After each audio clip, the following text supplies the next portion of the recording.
சுகமா இருக்கனால தானே சார் அதுக்கு பேர் சுகப்பிரசவம். என்னமோ சிசேரியன் பண்ண மாதிரி நிக்க முடியல, நடக்க முடியல, உட்கார முடியலன்னு ஓவரா சீனப் போடுறாங்க. சீனப் போடுறாங்களா? உங்களை மாதிரி தான் சார் பல பேர் சொல்லிட்டு இருக்காங்க.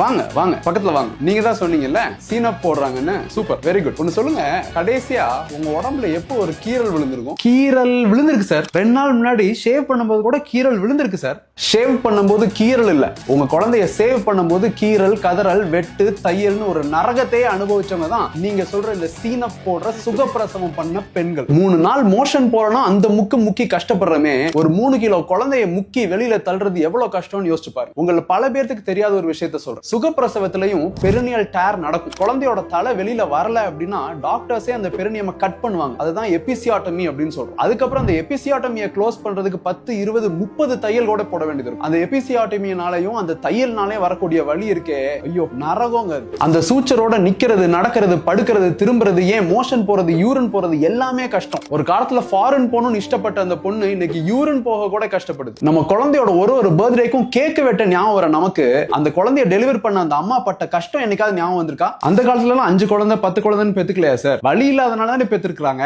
வலி இல்லாதனால பெத்துக்கிட்டாங்களா இல்ல வேற வழியே இல்லாதனால பெத்துக்கிட்டாங்களா? கொஞ்சம் யோசிச்சு பாருங்க. 2 வயசு வர தாய்ப்பால் கொடுங்கன்னு சொல்றமே, ஆனா மெட்டர்னிட்டி லீவ் 6 மாசம், ஏன் பல இடங்கள்ல 3 மாசம் கூட இல்ல. அப்புறம் தாய்ப்பால் கொடு 2 வயசு வர கொடுனா அவங்க எப்படி கொடுப்பாங்க? தாய்ப்பால் அவசியம், மெட்டர்னிட்டி லீவ் அத்தியாவசியம். 5000 கோடி, எப்படி 5000 கோடி சம்பாதிக்கணும்னு நினைக்கிற ஒரு ஆம்பளை அவனோட கனவை நோக்கி, லட்சியத்தை நோக்கி ஓட ஆரம்பிக்கிறான். ஒரு குழந்தை பிறக்குது, 2வது குழந்தை பிறக்குது, ஆனா அவன் வேலையை விடல, அவனோட கெரியரை விடல. ஆனா அதுவே வெறும் 50,000 ரூபாய் சம்பாதிக்கணும்னு நினைக்கிற ஒரு பொண்ணு குழந்தை பிறந்ததுக்கு அப்புறம் அவ வேலையை விட்டு, கெரியரை விட்டு, கனவை விட்டு, லட்சியத்தை விட்டு வீட்டுல இருக்கிற பாத்திரத்தை கழுவிட்டு இருக்கா, குழந்தையோட பாத்ரூமை கழுவிட்டு இருக்கா. அவங்க ஒன்னும் சம்பாதிக்கிறதுக்காக வேலைக்கு போகணும்னு கேட்கல சார், சுய மரியாதைக்காக வேலைக்கு போகணும்னு கேட்கறான். சின்ன எறும்பு கடிச்சா கூட தாங்காத உடம்பு, கட்டு வெட்டு ஸ்டிச்னு உனக்காகவும் உன் குழந்தைக்காகவும் இவ்வளவு வலியும் தாங்கிட்டு இருக்கிற ஒரு பொண்ணை பார்த்து சீன போடுறியான்னு கேட்கறேன். இதெல்லாம் அநியாயமா தெரியல? எங்க சிசேரியன் பண்ணிட்டு வந்தா வெஜினல் டெலிவரி பண்ண அளவுக்கு உங்ககிட்ட ஸ்ட்ரென்த் இல்லையான்னு கேக்குறீங்க. வெஜினல் டெலிவரி பண்ணி ரெக்கவர் ஆக டைம் எடுத்தா சிசேரியன் பண்ண மாதிரி சீன போடுறியன்னு சொல்லுங்க. என்னதாங்க பண்றது மதர்ஸ்? மோட் ஆஃப் டெலிவரியை வச்சு ஒரு மதரோட பெயினை, ஒரு மதரோட ரிகவரியை தயவு செஞ்சு முடிவு பண்ணாதீங்க. ஒருத்தங்க பாடியும் ஒரு மாதிரி. இதை புரிஞ்சுக்கலனா